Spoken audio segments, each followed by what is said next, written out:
வணக்கம் இடமலம் நேர்களே. தேவர் மகன் படம் மாதிரி இன்னைக்கு கலைஞர் மகன் அப்படின்னு ஒரு படம் எடுத்தா பொற்றி பாடடி பெண்ணே, ஸ்டாலின் காலடி மண்ணே, ஸ்டாலின் தலைக்குள்ள மண்ணே. அதே மாதிரி படத்துக்கு பேர் தேவர் மகன் வைக்கக்கூடாது, படத்துக்கு பேர் திருடன் மகன் வைக்கணும். ஏங்க நான் கலைஞர் மகன் தேவலாம் திருடன் மகன் அதெல்லாம் சொல்லிட்டு ஒன்று புகுத்துறீங்க. எல்லாம் ஒன்று தானே. இன்னும் இன்ட்ரடக்ஷனே ஸ்டார்ட் பண்ணல, தயவு செய்து நடுவில் புகுறாதீங்க. நீங்கள் நம்ம மாதம்பட்டியை சொன்னாங்க தெரியுமா? ம்.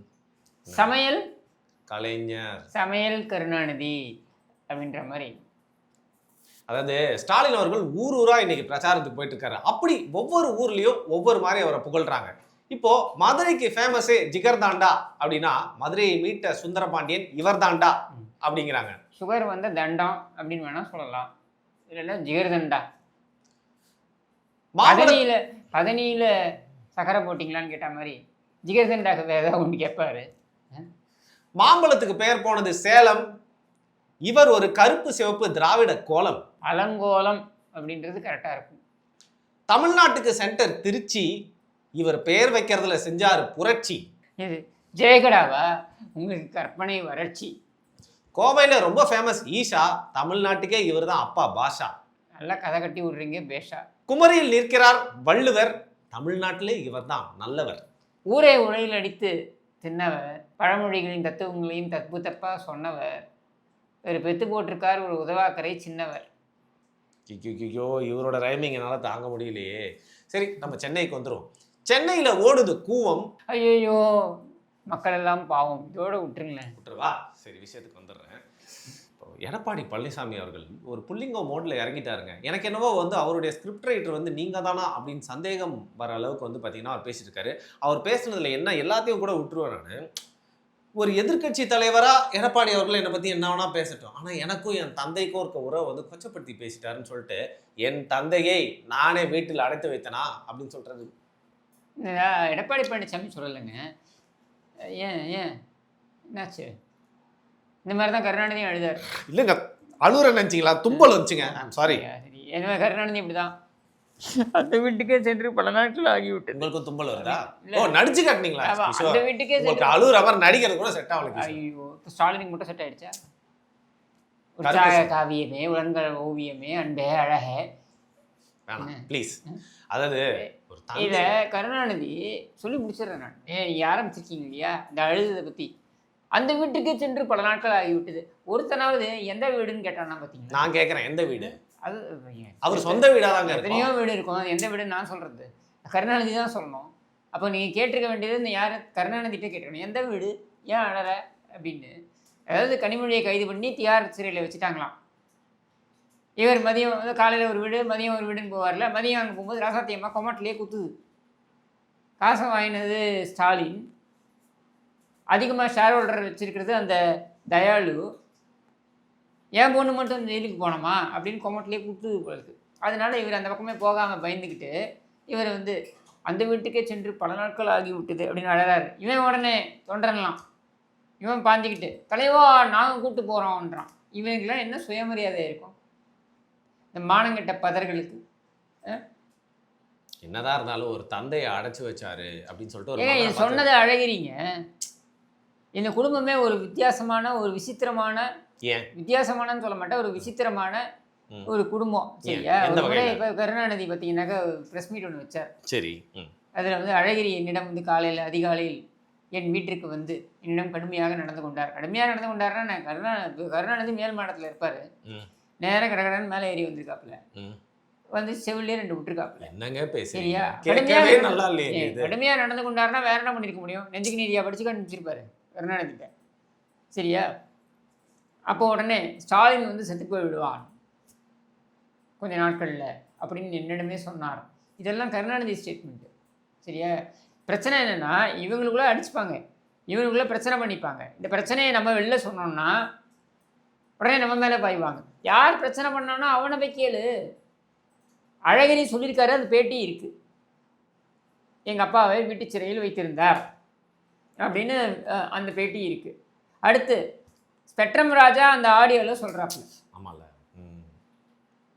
கருணாநிதியை வீட்டு சிறையில் வைத்திருந்தார் அப்படின்னு ஸ்பெக்ட்ரம் ராஜா சொல்கிறாப்புல. அப்போது நீ கேட்க வேண்டியது யார்கிட்டப்பா? இருந்தாலும் அது ஒரு பொதுவெளியில் எடுத்துட்டு வந்து பேசியிருக்க வேணாம். இந்த மனோரமா வந்து ஒரு விசுவோட ஒரு படத்தில் ஒரு டைலாக், கம்முன்னு கடை. அது இல்லை வேற ஒரு படத்தில் ஒரு டைலாக் வரும். என்னன்னா, இந்த பாவாடை இது பாவாடை நாடா விழுந்துருச்சு, பாவாடை கீழே விழுந்துருச்சு, பக்கத்து வீட்டுக்காரன் சிரிச்சிட்டான்னு சொல்றியே, பாவாடை ஒழுங்காக கட்ட வேண்டியது நீ தானே அப்படின்னு மனோரமா சொல்கிற மாதிரி வரும். நீங்க பார்த்த ஒரே விசுப்படாதானா? புரியல. நீங்க பார்த்த ஒரே விசுப்படாதானா? பாவாடை நாடான்னு வேற எதுவும் ஒரு எக்ஸாம்பிளே சொல்ல முடியாது. பாவாடை நாடானா அப்புறம் என்ன, இந்த நாடாவை அவிழ்த்து பாவாடையை தூக்கிப்பார் அங்கே தெரியும் திராவிட நாடுன்னு சொன்ன தலைவர்கிட்ட இந்த பாவாடை நாடாவை தான் உதாரணமாக கொண்டு வர முடியும். சரியா? அப்போது என்னன்னா, நீ உன்னுடைய கட்சியில் இருக்கக்கூடிய மூத்த தலைவராக இருக்கக்கூடிய ஸ்பெக்ட்ரம் ராஜா பேசியிருக்கிறது. இப்போ அங்கே போய் எகிரு, உன் அரைச்சிட்டு அங்கே போய் காமி, அவன் தான் லாக் வச்சிருக்கேன்னு சொல்கிறாப்புலையே, அப்புறம் நீ எங்கேருந்து தப்பிக்க முடியும்? அதாவது ராஜா வந்து லாக் வச்சிருக்கேன்னு அவரே தான் சொல்கிறாரு, அந்த ஆடியோவில் தான் சொல்கிறாரு, இந்த குடும்பத்துக்கு நான் லாக் வச்சிருக்கேன், என்கிட்ட தப்பிக்க முடியாதுன்ட்டு. அப்போது உன்னால் அங்கே பொறுமை முடியலன்னா எடப்பாடி பழனிசாமியை வந்து நீ மிரட்டி என்ன பண்ண முடியும்? இல்லை நீ அவர் மேலே எகிரி என்ன பண்ண முடியும்? என் தந்தையை நீ பேசுவியா? ஏன்னா உங்கள் அப்பா என்ன பெரிய அப்படி செக்யூரிட்டி செம்மல திருட்டு பய தானே, திருட்டு இல்லைண்ணே, வித்தவுட் டிக்கெட் தானே, ஏன் அவர் ஊரில் இருக்கவங்களாம் எதுவும் பேசலையா? காமராஜர்லேருந்து ஆரம்பித்து பக்தவச்சரத்துலேருந்து ஆரம்பித்து செல்வி ஜெயலலிதாலேருந்து ஆரம்பித்து எம்ஜிஆர்லேருந்து அவர் பேசாத பேச்சே கிடையாது எல்லாரையும். அப்படியெல்லாம் பேசிட்டு போன உங்கள் அப்பனை வந்து யாரும் எதுவும் பேசக்கூடாதா? இல்லை, இன்னைக்கு குடும்பங்கள் கொண்டாடும் வெற்றின்னு பொதுவாக படங்களுக்கு சொல்லுவாங்க. இன்னைக்கு பார்த்தீங்கன்னா வந்து தமிழ்நாட்டை தங்களோட குடும்பமாக நினச்சதால் தான் ஒரு பக்கம் ஸ்டாலின் ஊர் ஊராக பிரச்சனை பண்ணுறாரு, இன்னொரு பக்கம் வந்து சின்னவர் ஊர் ஊராக பிரச்சனை பண்ணுறாரு. அதோடு நிறுத்தாமல் வந்து பார்த்தீங்கன்னா ஒரு வீட்டு மாப்பிள்ளை அப்படின்றத பார்த்துருவோம். பட் நாட்டு மாப்பிள்ளை, நாட்டுக்கான மாப்பிள்ளைன்ற மாதிரி சபரீசன் அவர்களும் பிரச்சனை தொடங்கியிருக்காரு. இன்னொரு பக்கம் வந்து துர்கா ஸ்டாலின் அவர்களும் பிரச்சனை. இந்த குடும்பத்தில் யாராவது ஒருத்தங்களாவது இது அப்பனும் மகனையும் விட்டுருங்க, அப்பனும் மகனை ரெயின் கோட்டை போட்டுட்டு வந்து சீன் போட்டு போவானுங்க. இந்த குடும்பத்தில் யாராவது வெள்ளம் ஏற்பட்ட பொழுதோ, மக்களுக்கு ஏதாவது ஒரு பாதிப்பு ஏற்பட்ட பொழுதோ இறங்கி மக்களுக்கு ஏதாவது நிவாரணம் கொடுத்து பார்த்துருக்கீங்களா? அப்படி இல்லைங்க. துர்கா ஸ்டாலின் வீட்டில் பூஜை ஏரியில் தமிழ்நாட்டுக்காக பிரார்த்தனை பண்ணியிருப்பாங்க. சபரீசன் அவர்கள் யாகம் வளர்த்துருப்பாரு. அதுதான் சொல்றேங்க. இது வந்து அவங்களுடைய குடும்பம் நல்லா இருக்கணும்னு சத்ரு சம்ஹார யாகமோ இல்லை தன்னுடைய தத்தி புருஷன் வந்து எந்த பிரச்சனையும் சிக்கக்கூடாது அப்படின்னு சொல்லிட்டு அந்த அம்மா வந்து பூஜை பண்ணுறதோ அதெல்லாம் தனியாக விட்டுருங்க. அதெல்லாம் அவங்க தனிப்பட்ட விஷயங்கள். நான் கேட்குறது பொதுமக்களுக்காக இறங்கி ஏதாவது நிவாரணம் கொடுத்ததாகவோ அல்லது ஏதாவது ஒரு பொது சேவையில் ஈடுபட்டதாகவோ இந்த குடும்பத்துலேருந்து இவங்க 2 பேரையும் நீங்கள் பார்த்துருக்கீங்களா? அப்போ தேர்தலில் மட்டும் எப்படி இறங்குது இந்த கேடுகட்ட குடும்பம்? அதாவது இந்த 5 லட்சம் கோடி 4 லட்சம் கோடின்னு திருடினது பத்தாதான் அந்த குடும்பத்துக்கு. துர்கா ஸ்டாலினால எண்ண முடியுமா? அடிச்சிருக்க பணத்தை எண்ண முடியுமா? தமிழ்நாட்டோட நன்மையை பற்றி என்றாங்களே, என்ன தமிழ்நாட்டோட நன்மை? இன்பநிதி வந்து அடுத்து திமுக தலைவராக வருவதும் அடுத்து முதலமைச்சராக வருவதும் தமிழ்நாட்டின் நன்மையா? திமுகவோட ரூல்ஸ் படி ஒரு ஆசைக்கு ஒரு அளவு இல்லையா மக்களுக்கு? எனக்கு புரியல. உண்மையாகவே நான் யோசிக்க மலைச்சி போகிறேன். ஏன்னா பதவி அப்படின்றது என்னென்னா மக்களுக்கு சேவை செய்யணும் என்பதற்காக. சரியா? நீ என்ன சேவையா பண்ணிகிட்டு இருக்க? உன் புருஷன் உன் பேரனுடைய 2.5 கோடி ரூபா காரு, 3 கோடி ரூபா காரில் போகிறாப்புல, கையில் கட்டியிருக்க வாட்ச் பார்த்தீங்கன்னாக்கா 2.5 கோடி ரூபா வாட்ச்சு, தலையில் போட்டிருக்க டோப்பா 50 லட்ச ரூபா டோப்பா. அது டோப்பான்னு உங்களுக்கு யாராவது சொன்னாங்களா? உங்களுக்கு ஆதாரம் இருந்தால் நிரூபியுங்கள். சரி, அப்போ கேட்டு காட்டி சொல்லுங்கள். ஏங்க சும்மா உங்களுக்கு இல்லை இப்படி தலையை கோத சொல்லுங்கள். யார் வேண்டாம்னது? கிஷோர், நான் என்ன கேட்குறேன், ஒரு பெண்கள்லாம் வந்து பார்க்குறப்போ வந்து ஒரு மனைவியே வந்து வாக்கு சேகரிக்க அந்த குடும்பத்தில் அந்த பெண்களோட வாக்கெல்லாம் பார்த்தீங்களா அப்படி கவர்றாங்க. அதுதான் சொல்கிறேன் நான். நீங்கள் கவர்றதா நீங்கள் நினைக்கிறீங்க. நீங்கள் அங்கே இருக்கக்கூடிய யோசிச்சு பாருங்கள். துர்கா ஸ்டாலின் அப்படின்ற பெண்மணிக்கு இருக்கக்கூடிய சொத்து, அவருக்கு இருக்கக்கூடிய அந்த அதிகார பின்பலம், ஒரு அமைச்சரே பார்த்தீங்கன்னாக்கா அவங்க புடவை வந்து அந்த காரில் சிக்கக்கூடாதுன்னு இப்படி அட்ஜஸ்ட் பண்ணி உள்ளே வைக்கிறாப்புல. என்ன இந்த மாதிரி ஒரு அமைச்சரே, இதெல்லாம் வந்து சாதாரண பெண்கள் இதையெல்லாம் வந்து எக்ஸ்பீரியன்ஸ் பண்ண முடியுமா? 1000 ரூபா கொடுக்குறீங்க. 1000 ரூபா நீங்கள் வந்து அனைத்து பெண்களுக்கும் கொடுப்பேன்றது உங்களுடைய தேர்தல் வாக்குறுதி. ஆனால் என்ன சொன்னீங்க தெரியுமா? தகுதி வாய்ந்த பெண்களுக்கு தான் நாங்கள் கொடுப்போம்ட்டு. அதாவது பெண்களை தகுதி வாய்ந்தவர்கள் தகுதி இல்லாதவர்கள்னு சொல்கிறதுக்கு இவர்களுக்கு என்ன அதிகாரம் இருக்குது? இவர்களுக்கு என்ன அதிகாரம் கூட விட்டுருங்க, இவர்களுக்கு என்ன தகுதி இருக்குது? நீ என்ன நல்ல குடும்பத்தை சேர்ந்தவனா? மற்ற குடும்பத்து பெண்களை பார்த்து தகுதி வாய்ந்தவர்கள் தகுதி இல்லாதவர்கள்னு சொல்கிறதுக்கு இது அயோக்கியத்தனம் இல்லையா? அப்போ அந்த பெண்கள் இல்லாமலாம் போயிட்டு நீங்கள் தகுதி இல்லை நாங்கள் சொல்லிட்டோம், ஆனாலும் எங்களுக்கு ஓட்டு போடுங்கன்னு துர்கா ஸ்டாலின் சொல்லுவாங்களா? இன்னொரு பக்கம் சபரீசன் அவர்களுடைய ஆதரவு பெற்ற வேட்பாளரான அது வேற என்னன்னா இந்த குடும்பத்துல ஒவ்வொருத்தருக்கும் ஒரு கோட்டா சிஸ்டம். இப்ப கனிமொழியை ஓரங்கட்டி விட்டார்கள். அவங்க ஓரம் கட்டிட்டாங்களா? என்னங்க திருநெல்வேலியில் நின்றுக்க வேண்டியவங்க அவங்களுடைய வேட்பாளர்களுக்கு முக்கியத்துவம் தரல. அவங்களே போட்டி போடணும்னு நினைச்சாங்க, அதையும் அலோவ் பண்ணல. சரியா? இப்ப என்னன்னா சபரீசன் கோட்டான ஒரு 30-40 பேர்ல ஒரு 50 பேர் வேட்பாளர்கள்லாம் அவர்களுக்கு மட்டும் சென்று வாக்கு சேகரிக்கிறார் சபரீசன். துர்கா ஸ்டாலினோட கோட்டான ஒரு 20 பேர்னா அவங்களுக்கு மட்டும் போய் வாக்கு சேகரிக்கிறாங்க துர்கா ஸ்டாலின். சரியா? இப்போ எதுக்கு அப்படின்னா ஸ்டாலினுக்கு அப்புறம் நான் தான் என்று தங்களை நிலைநாட்டிக் கொள்ள வேண்டும் என்பதற்காக இந்த பவர் சென்டர்லாம் ஒன்று ஒன்றா வெளில வருது. ஒரு காமிச்சுக்கிற மாதிரிங்கிறீங்க. அப்படியே நாங்கள்லாம் இருக்கோம், இப்போ நாங்கள்லாம் வந்து ஆக்டிவாக இருக்கோம் அப்படின்னு சொல்லிட்டு இதுதான் அங்கே நடந்துக்கிட்டு இருக்கு. இப்போ நம்மளுடைய பார்வை என்னவாக இருக்கணும், நம்ம கவனம் என்னவாக இருக்கணும்னா, இப்போ இந்த குடும்பம் இப்படி கோல வச்சதுக்கு தான் நம்ம எல்லாரும் வந்து ஓட்டு போட போகிறோமா? 5 லட்சம் கோடி திருடிட்டாங்க இந்த 5 வருஷம். இன்னொரு 4 லட்சம் கோடி திருடுறதுக்கு, இன்னொரு 5 லட்சம் கோடி திருடுறதுக்கு நம்ம அலோவ் பண்ண போகிறோமா? அப்படின்றது தான் நம்மக்கிட்ட இருக்கக்கூடிய நமக்குள்ளே நம்ம எழுப்பிக்கொள்ளக்கூடிய கேள்விகளாக இருக்கணும். சரியா? இவர்களை பார்த்து நம்ம கேட்கக்கூடிய கேள்வியாக இருக்கணும். உனக்கு பத்தாதா திருடினது? கொள்ளையடிச்சது பத்தாதா? இன்னமும் கொள்ளையடிக்கணும்னு அது என்ன வெறி? என்னதான் உனக்கு அப்படி என்ன ஒரு வெறி? அண்ணா நகரில் வந்து பார்த்தீங்கன்னா திமுக வேட்பாளர் ஒரு இளைஞர், அவருக்கு வந்து பார்த்தீங்கன்னா ஒரு நல்ல வரவேற்பு. சபரீசனோட அவரை வந்து வில்லிவாக்கத்துக்கு அனுப்பிட்டாங்க. சரியா? அண்ணா நகர் கார்த்தி அவன் யார்? ஒரு பொறுக்கி, கடந்த எடுத்த பொறுக்கி. அவன் கதை என்னன்னா, அவன் குடும்பம் எடுத்துக்கிட்டீங்கன்னாக்கா பாரம்பரியம் மிக்க ஒரு குடும்பம்னு சொல்லலாம். என்ன பாரம்பரியம்னா, அவங்க தாத்தா, அதாவது இவனுடைய அப்பா வந்து சிட்டிங் எம்எல்ஏ மோகன், அவருடைய அப்பா தாத்தா பார்த்தீங்கன்னா அவர் வந்து நீதி கட்சி காலத்துலேருந்து நம்ம சொல்லலாம். அவர் வந்து நிறைய ப்ராப்பர்ட்டிஸ் அங்கே இருந்தது. அவங்க அம்ஜிக்கரை அந்த பகுதியில் நிறைய ப்ராப்பர்ட்டிஸ் இருந்தது. இவனுடைய அப்பா பார்த்தீங்கன்னா 9ஆம் கிளாஸ் தான் பாஸ். அவர் ஆனால் தேர்தலில் வந்து வேட்பு மனு தாக்கல் செய்யும்போது இந்த சொத்துக்கள் எண்ணிக்கைன்னு பார்த்தீங்கன்னா 270 கோடி ரூபாய் அப்படின்னு கொடுத்துருக்காரு. இப்போ கேள்வி என்னென்னா, இந்த 270 கோடி ரூபாய் சொத்துக்கள் இருக்குல்ல, ஒரு பாரம்பரியமிக்க குடும்பத்துலேருந்து வரல, பத்தாதா உனக்கு? அது ஏன் உட்காந்து டான் மாதிரி பொறுக்கித்தனம் பண்ணிட்டு இருக்க, சில்லறத்தனம் பண்ணிட்டு இருக்க? ரியல் எஸ்டேட்ல எல்லாம் பூந்து விளையாடுறது, இந்த குடும்பத்துடைய பணத்தை எல்லாம், கருப்பு பணத்தை எல்லாம் மொத்தமாக கொண்டு போய் அதை எப்படி மாற்றுறதுன்றதெல்லாம் ஃபுல்லாக ஹேண்டில் பண்ணுறது. இது தவிர்த்து எந்த அளவுக்கு சில்லறத்தனம் பொறுக்கித்தனம்னா, இவங்க வந்து ஒரு கோராவோ ஏதோ ஒரு பேரில் இவங்க ஒரு ஃபுட் கோர்ட் ஒன்று அங்கே வச்சுருக்காங்க. யாரோடது தெரியுமா? இவனுடைய மச்சானோடது. அப்படிங்களாங்க? ஒரே கூட்டம் என்னன்னா, அங்கே இருக்கக்கூடிய அந்த தள்ளுவண்டியில் இருக்கக்கூடிய ஏழை வியாபாரிகள் இருக்காங்க பாருங்க, இவங்களை எல்லாரையும் அப்புறப்படுத்திட்டு இந்த கோரான்னு இவன் ஒரு இடத்த கட்டி அதில் இவன் சொல்லக்கூடிய இவன் நண்பர்களுக்கு தான் நாங்கள் கடைகள்லாம் கொடுக்கப்படும் அப்படின்ற மாதிரி கொண்டு வந்து அடாவடி. இந்த அடாவடியை வில்லிவாக்கத்தில் செய்ய போகிறோம். அது மட்டும் இல்லாமல் அண்ணா நகரில் பார்த்தீங்கன்னா நிறைய வீடுகளை மிரட்டி அபகரித்து அதையெல்லாம் வந்து அப்பார்ட்மெண்ட்டாக கட்டுறதுக்கு ஒரு முக்கியமான ரியல் எஸ்டேட் நிறுவனங்களோட இவன் டைப் அண்ணா நகர் கார்த்தி சொல்லிட்டான் அப்படின்ட்டு. எந்த அளவுக்கு அப்படின்னா, ஒரு போலீஸ் வந்து கூட்டு போகிறாங்க ஸ்டேஷனுக்கு,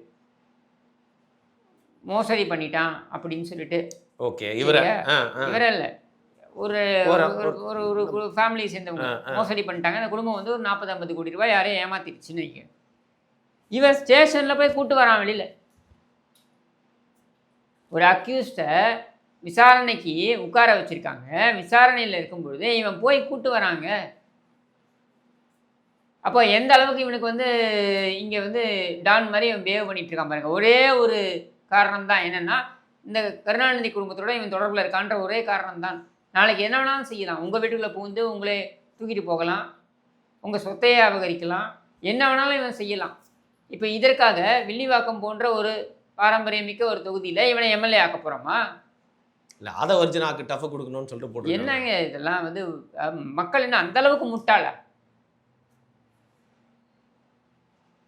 சரி, இப்போது அடுத்த விஷயத்துக்கு வருவோம். இது என்னன்னு பார்த்தீங்கன்னா, ரொம்ப ஒரு முக்கியமான விஷயம். பால் டைல் அப்படிங்கிறது வந்து பார்த்தீங்கன்னா பூச்சிக்கொல்லியாக வந்து பயன்படுத்திட்டு இருப்பாங்க.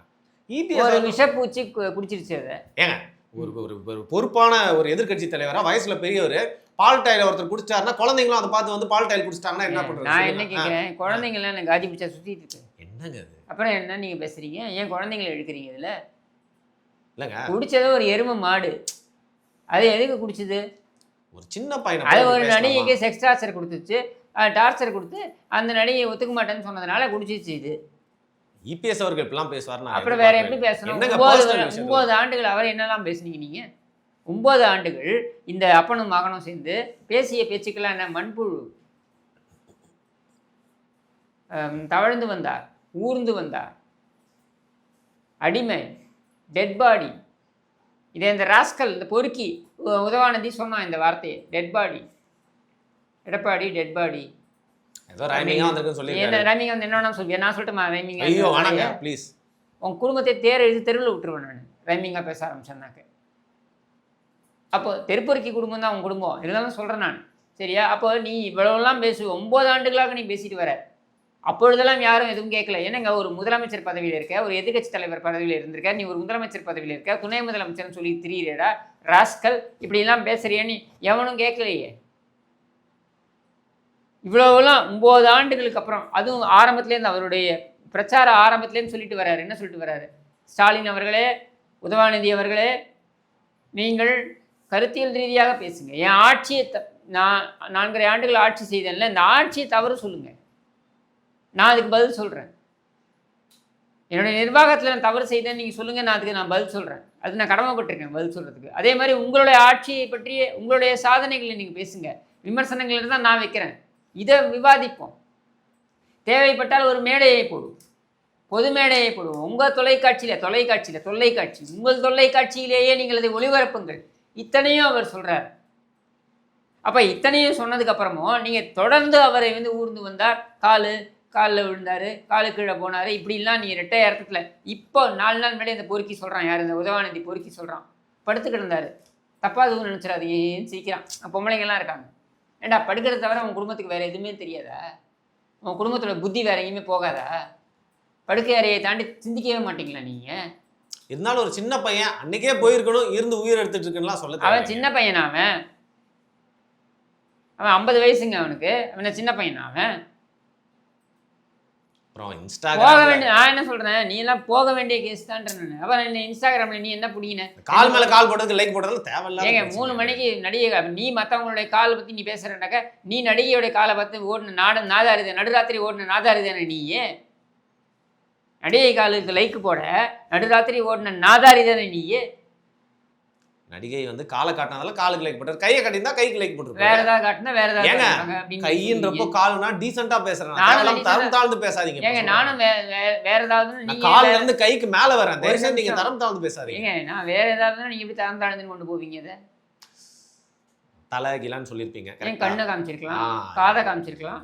உங்களோட ரெப்புடேஷன் வச்சு நான் உங்களை தப்பா, ஏன் ரெப்புடேஷனை பற்றி நீங்கள் இப்போ உதவாநிதி ரெப்புடேஷனை பற்றி வேற என்ன நீங்கள் நினச்சிங்கன்னா அது நான் ஒன்றும் பண்ண முடியாது. சரியா? அப்போது இந்த மாதிரியான எண்ணம் கொண்ட ஒருத்தன் இவனை எப்படி நீங்கள் வந்து ஒரு துணை முதலமைச்சராக பார்க்குறீங்க? அதுவும் அவன் அதிகாரப்பூர்வமான பக்கம். அவன் தனிப்பட்ட விதத்தில் ஏதோ ஒன்று பண்ணிட்டு போகிறான்னா இவன் பண்ணுறதை பற்றி நம்ம கவலைப்படுறதில்ல. அதிகாரப்பூர்வமான பக்கம். அதே மாதிரி அடுத்தது அவர் சொல்கிறார், ரேஸ் ஓட்டுற, நீ யாருக்காவது ரேஸை ஓட்டுன அப்படின்றத நான் சொன்னேன்னா அசிங்கமாக போயிடும்ட்டு. இதை நாங்கள் சொல்ல வேண்டிய அவசியம் கிடையாது. ஏன்னா நீ வந்து அப்படியே உன்னுடைய சொத்தை எடுத்து நீ யாருக்காவது செலவு பண்ணுறன்னா நீ யாருக்கான செலவு பண்ணிட்டு போ, அது எங்கள் பிரச்சனை கிடையாது. சரியா? பொதுமக்கள் பணத்தை எடுத்து நீ செலவு பண்ணுற. ஏதோ பெரிய கருணாநிதி வந்து இது கருணாநிதி அப்பா முத்துவேல் கருணாநிதி ஸ்டாலின்னு சொல்கிறாப்புல இல்லையா? பெரிய அவர் பாபர், அப்புறம் ஹுமாயூன், அப்புறம் அக்பர், அப்புறம் அவுரங்கசீப் மாதிரி இதுதான் பெரிய பரம்பரை, மன்னர் பரம்பரை மாதிரி. என்ன முத்துவேலர் என்ன அப்படியே இது புதுக்கோட்டை ஜமீனா? அஞ்சுகத்தம்மா என்ன சித்தூர் மகாராணியா? 2 பேருக்கும் பிறந்த தட்சிணாமூர்த்தி என்கிற அந்த கருணாநிதி பிறக்கும் பொழுதே தங்கப்பேனாவுடன் பிறந்தாரா? பாருங்க, தங்க ஸ்பூனோட பிறந்தா சொல்லுவாங்க, ஆனால் தங்க பேனாவோட பிறந்திருக்காரு. ஆமாங்க, நீ பேனா வச்சு தான் நீ நாடகம் ஆடிக்கிட்டு இருக்க, அதனால தான் பேனான்னு சொல்கிறேன். தங்கப்பேனாவோட பிறந்தாரா? இல்லை அந்த சொத்தையெல்லாம் எடுத்து நீ வந்து அப்படி விநியோகம் பண்ணிகிட்டு இருக்க, ஒரு புண்ணாக்கும் கிடையாது. நீ எங்களுடைய பணத்தை எடுத்து நீ கார் ரேஸ், அதுவும் சென்னையில் பிரதான சாலையில் நீ ஓட்டியே ஆகணும், 3 நாள் சென்னையே ஸ்தம்பிக்க வைக்கணும்னு நீ பண்ணுற. இது எவ்வளோ அடாவடி! எங்கேயாவது நடக்குமா இது? அவர் பேனால இருந்து இதுக்கு 40 கோடி 50 கோடி 100 கோடி நீ செலவு பண்ணுற, எங்களுடைய பணத்தை எடுத்து செலவு பண்ணுற. இதே சென்னையில் தூய்மை பணியாளர்கள் வந்து 10,000 12,000 ரூபாய் ஊதிய அந்த இதை கம்மி பண்ணாதீங்கன்னு சொல்லி போராட்டம் நடத்துகிறாங்க. சாகும் வரை உண்ணாவிரத போராட்டம் நடத்துகிறாங்க. அடித்து விரட்டுறீங்க நீங்கள்.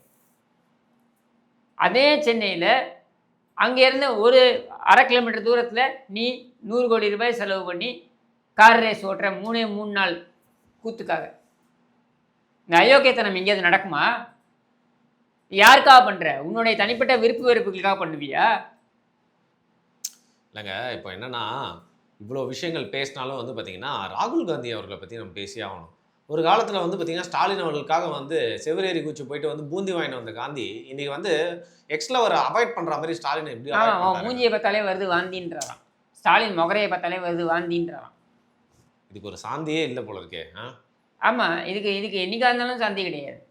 இது என்ன ஆச்சு அவங்களுக்குள்ள இப்படி அவாய்ட் இல்லை, பண்ணிக்கிறாங்க? அவங்க விரும்பல. காங்கிரஸ் வந்து பண்ண மிகப்பெரிய ஒரு தவறு என்னன்னா, அவங்க வந்து ஒரு ஆண்டுகளுக்கு முன்னரே அவங்க வந்து இந்த அரசாங்கத்துடைய அயோக்கியத்தனத்தை குறைந்தபட்சம் அவங்க எடுத்திருந்தாங்கன்னா அவங்க இன்னைக்கு இந்த நிலைக்கு தள்ளப்பட்டிருக்க மாட்டாங்க. இப்போ அவங்க வந்து இந்த 28 இடங்கள் அப்படின்றத வந்து அவங்க வந்து எப்படி பார்க்குறாங்கன்னா, ஏதோ பிச்சை மரத்துக்கு போட்டாங்க நமக்கு அப்படின்னு தான் அவங்க பார்க்குறாங்க. ஏதோ அது கூடுதல் நம்பர். கடந்த முறை 25, இந்த முறை 28 அப்படின்றது வந்து 3 தொகுதிகள் Extra. அதிகம் இருந்தாலும் ஒரு ராஜ்யசபா சீட்டும் கொடுத்தாலும் கூட அவங்களுக்கு அதில் திருப்தி இல்லை. ஏன்னா அவங்களுக்கு நல்லாவே தெரியும் இந்த 28 தொகுதிகளும் விற்பனை செய்யப்படும். அதுதான் நடந்தது. ஜோதிமணியை சொல்லி போட்டு உடச்சிட்டாங்க. சரியா? அப்போ ராகுல் காந்தி இதெல்லாம் பார்த்து தானே இருப்பார். அவருக்கு இஷ்டம் இல்லை, விருப்பம் இல்லை. புதுச்சேரியில் 3 மணி வரைக்கும் இப்போ ராகுல் காந்தி பிரச்சாரம், 4 மணிலேருந்து ஸ்டாலின் பிரச்சாரம். 2 பேரும் ஒருவரோடு சந்தித்து கூட இல்லை. இது வரைக்கும் ராகுல் காந்தி தமிழ்நாட்டுக்கு வருவதற்கான எந்த சமிக்ஞையும் இல்லை. வரப்போகிறது இல்லை. எனக்கு மோடி நிறைய வந்துட்டு போயினே இருக்கிறாரு. இப்போ கன்னியாகுமரியில் வரப்போகிறாரு அடுத்த வாரம். சரியா? அப்போது இது வரைக்கும் இவங்ககிட்டேருந்து எந்த சமிக்ஞையும் இல்லைன்னும் போது ராகுல் காந்திக்கு விருப்பம் இல்லாத ஒரு கூட்டணி தான் இது. செல்வ பெருந்தகை சொல்கிறார் இல்லையா, நான் வந்து இந்த தேர்தல் முடிந்த உடனே நான் வந்து பதவியை ராஜினாமா பண்ண போகிறேன்னு சொல்கிறார் இல்லையா. கூட்டணியும் அதோட முறிந்து விடும் அப்படின்றதான் உண்மை. அர்த்தம் கண்டிப்பாக அதான் நடக்க போகுது. Right, okay. எனக்கு என்னவோ வந்து பார்த்தீங்கன்னா யோசிச்சு பார்த்தா இபிஎஸ் அவர்களுக்கு வர ஸ்கிரிப்ட் எழுதி கொடுக்குறது நீங்களா அப்படின்னு எனக்கு தோணுது. ப்ளூ சிப்போட இருந்தவர் இப்போ ரெட் சிப்பை மாற்றிட்டு வந்து பார்த்தீங்கன்னா இன்னமும் கேவலப்படுத்தணும் இவங்கள. நடிகைக்கு வந்து இடம் வாங்கி கொடுத்துருக்க நீயே. நடிகையோட கணவனுக்கு செஸ்ஸு இது பேர் என்ன, அந்த ஒலிம்பியாட் இருக்குல்ல, அதுக்கு வந்து கான்ட்ராக்ட் நீ கொடுத்த. அந்த கான்ட்ராக்டில் வந்த பணத்தை வைத்துக்கொண்டு அவர்கள் இங்கே புறம்போக்கு நிலத்தில் எல்லா நிலத்தையும் வாங்கி போட்டிருக்காங்க. கலைஞர் அரங்கம், சர்வதேச அரங்கம் அப்படின்ற பேரில் நீங்கள் ஒன்று கட்டுறீங்க. அது எதுக்காக நீங்கள் கட்டுறீங்கன்னா, அந்த இடத்துல ப்ராப்பர்ட்டி ப்ரைஸ்லாம் அதிகமாகுன்றதுக்காக உங்களோட சுற்றி இருக்கக்கூடிய இதை இந்த அண்ணா நகர் கார்த்திலேருந்து எல்லா பொறுக்கி நாய்களும் அங்கே வாங்கியிருக்குங்க இடம். எதற்காக அப்படின்னா அது எல்லாத்தையும் ப்ராப்பர்ட்டி அதிகமாகும், ப்ரைஸ் அதிகமாகும் அப்படின்றதுக்காக இந்த அம்மாவும் வாங்கியிருக்காங்க 80 கோடிக்கோ 85 கோடிக்கோ. சரியா? இப்போ இதெல்லாம் நீங்கள் வந்து எங்களுடைய பணத்தை விளையாடுறீங்க. இதைத்தான் நாங்கள் வந்து கேள்வியாக கேட்குறோம். இதையும் எடப்பாடி பழனிசாமி கேட்கணுன்ற நான் சொல்லுங்கள், போட்டு உடைங்க. நான் சொல்கிறேன், இவங்களுக்கெல்லாம் இங்கிதம் நாகரிகம்லாம் பார்க்காதீங்க. இந்த கேடுகட்ட சாக்கடை குடும்பத்திற்கு நீங்கள் இங்கிதமோ நாகரிகமோ பார்க்க வேண்டிய அவசியமே கிடையாது. ஏற்கனவே தாக்குன்னு தாக்குறாரு. இவர் வேறு வந்து நாகரிகமே பார்க்காதீங்க அப்படின்னு ஏற்றி விடுறாரு. எந்த லெவலுக்கு போதோ தேர்தல் பிரச்சாரம் வந்து முடியறதுக்குள்ளே வந்து பார்த்தீங்கன்னா பல ரூபங்களை வந்து பல தலைவர்கள் காட்ட போகிறாங்கன்னு நினைக்கிறேன். வெவ்வேறு கேள்விகளோட நாளைக்கு வேற ஒரு தலைப்போடு உங்களை சந்திக்கிறேன். மிக்க நன்றி உங்களோட பதில்.